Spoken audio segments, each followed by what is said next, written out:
Nah, boleh dilihat file yang udah saya kirim ke grup WA-nya. Ini adalah file untuk menghitung validitas setelah kalian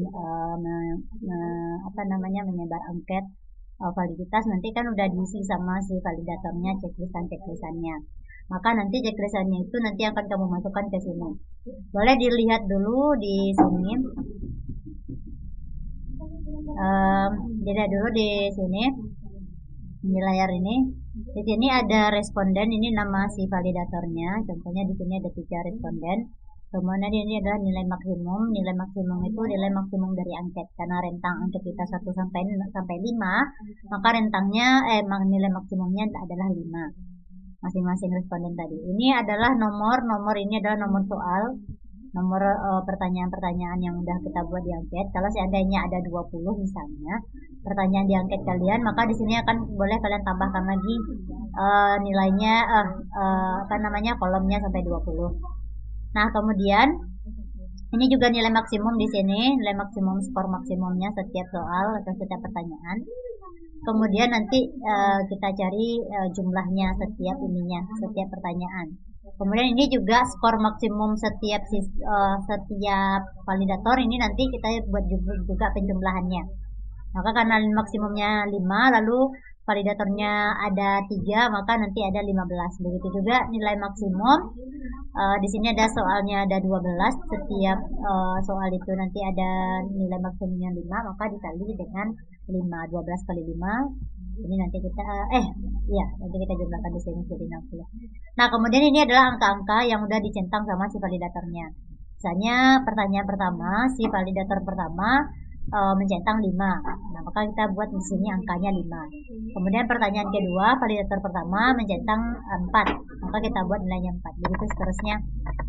Nah, saya rasa ini mudah aja, nanti kamu boleh modifikasi nanti. Kemudian di bawahnya ini adalah sum atau penjumlahan dari setiap nilai yang diberikan pada setiap pertanyaan. Bukan per siswa, per validator, tapi per pertanyaan. Nah, di sini maka nanti di sini ada 5 ditambah 4 tambah 4 itu 13. Kemudian nanti di ujungnya di sini, di akhir di sini, maka kita tinggal ambil sumnya aja, kita ambil penjumlahan dari semuanya ini. 15 tambah 13 tambah 13 tambah 12 dan seterusnya. Ini nanti dijumlahkan nanti. Nah, kemudian nanti untuk di bawahnya lagi di sini ini adalah rata-ratanya, maka di sini kita lihat persentasenya. Berapa persennya? Maka kita coba cari persentasenya dulu per pertanyaan ya. Setiap pertanyaan kita coba lihat dulu persentasenya. Di sini kita cara mencari persentasenya itu nilai yang didapat dibagi dengan nilai maksimum. Kalau di sini nilai yang didapat 13, nilai maksimum 15, jumlah nilai maksimum ya, jumlah skor maksimum, jumlah skor maksimum. Nah, itu kita karena jumlah skor maksimumnya ada 15. Nah, untuk soal nomor 2 ini skornya ada 13, berarti 13 dibagi dengan 15 dikali dengan 100, dapatnya 86,66%. Nah, ini kemudian di sini juga 12, karena 12 skor yang didapatkan di soal nomor 3, kemudian skor maksimum 15, berarti 12 per 13, 12 per 15 dibagi dengan 100. Begitu seterusnya untuk setiap soal. Kemudian untuk di endingnya di akhir sini kita tinggal kita cari penjumlahan semuanya bagi dengan 12. Kenapa di sini bagi dengan 12? Ini adalah jumlah soalnya.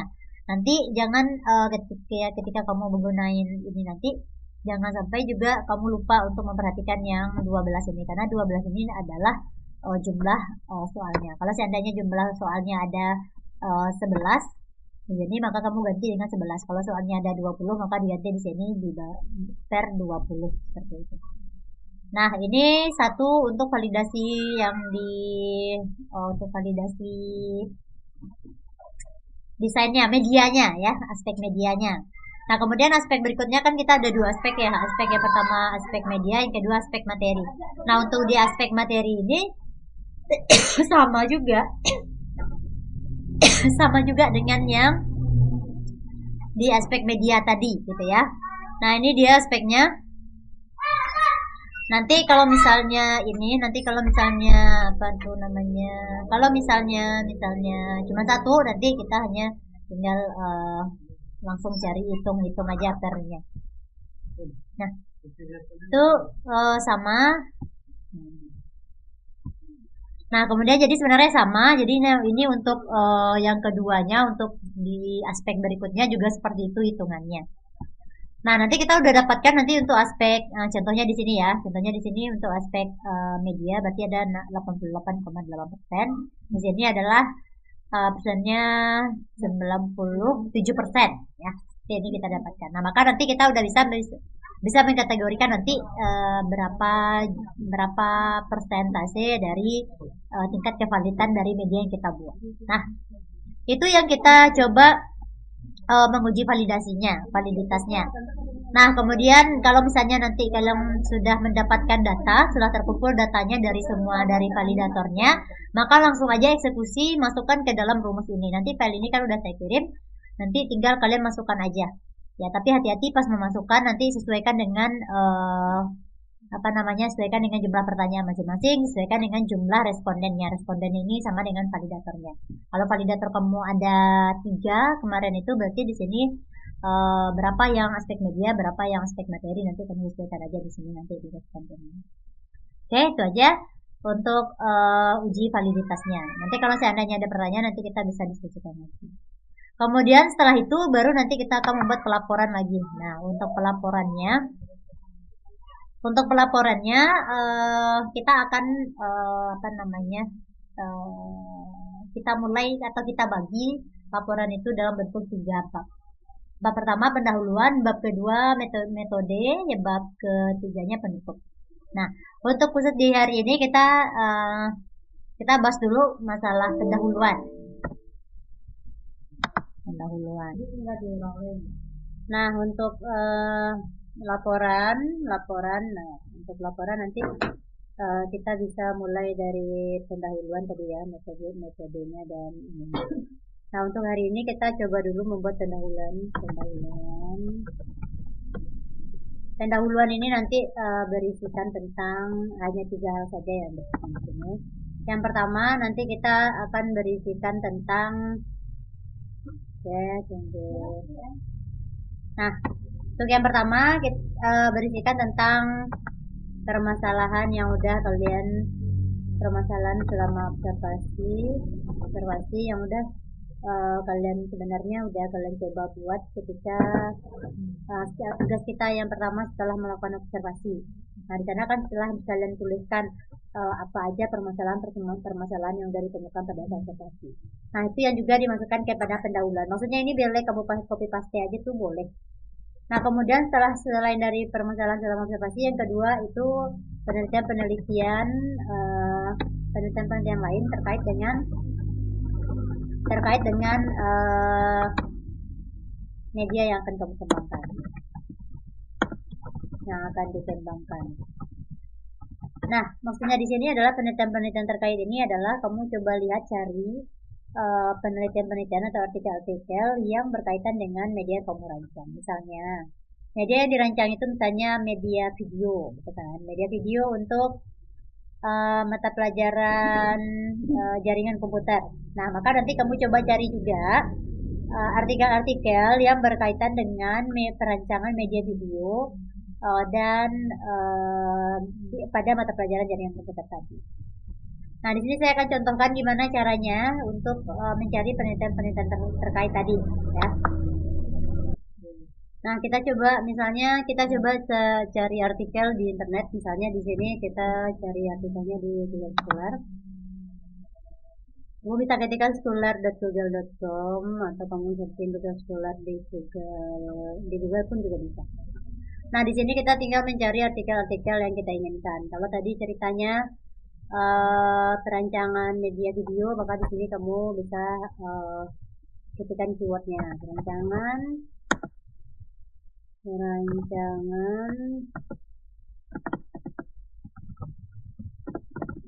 media video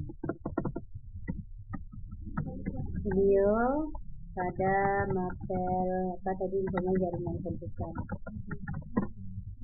Nah, di sini ya. Nah, di sini ini contohnya ada beberapa artikel yang bisa kamu jadikan penelitian terkait dengan media yang kamu rancang. Kamu klik di sini, tinggal klik aja yang kita inginkan. Kemudian yang akan kita buat itu di pendahuluan kita itu adalah hasil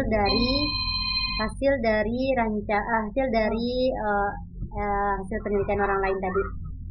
Kamu bisa melihat hasil penelitian orang lain itu di sininya, di abstraknya.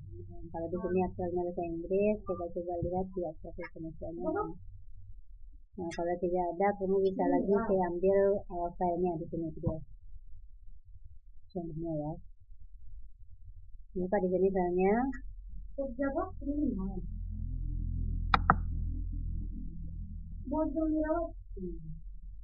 Nah, di sini bisa kamu lihat di sini di abstraknya.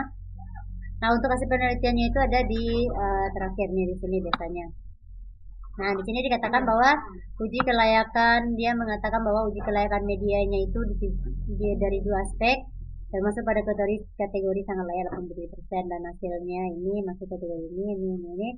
Maka apa nih kesimpulannya berdasarkan respon pemakaian media ini masuk kategori sangat layak. Nah, di sini ya.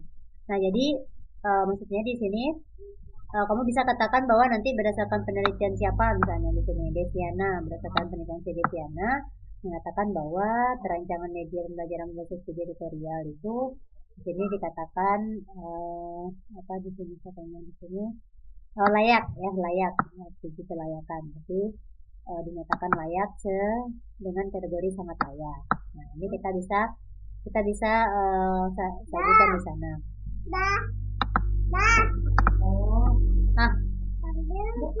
Nah, kemudian, ini tadi sudah kita dapatkan nanti hasilnya apa. Nanti kita tinggal tulis saja di dalam pendahuluan kita.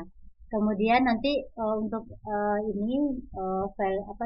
artikel yang kamu jadikan penelitian terkait itu nanti kamu tulis daftar pustakanya. Caranya dengan kamu kembali lagi ke sini tadi. Kemudian di sini di awal tadi di pencarian tadi. Kembali lagi ke awal pencarian. Nah, di sini tadi kan ini tadi dia, maka kamu tinggal ambil kutip ini, kutip. Nah, maka nanti setelah kamu klik kutip, nah di sini adalah daftar pustakanya, bisa kamu tinggal tulis. Di sini kamu ambil yang apanya ini titik apa. Nah, maka di sini nanti kamu tinggal tulis begini, ya. Kamu tinggal copy paste aja ke buku di bahan referensinya, ya. Ini masuk nanti ke bahan referensinya. Nah, itu cara mengambil kutipan dari artikel yang kita jadikan sebagai penelitian terkait, ya. Nah, nanti kamu boleh penelitian terkait ini bukan hanya satu saja, kamu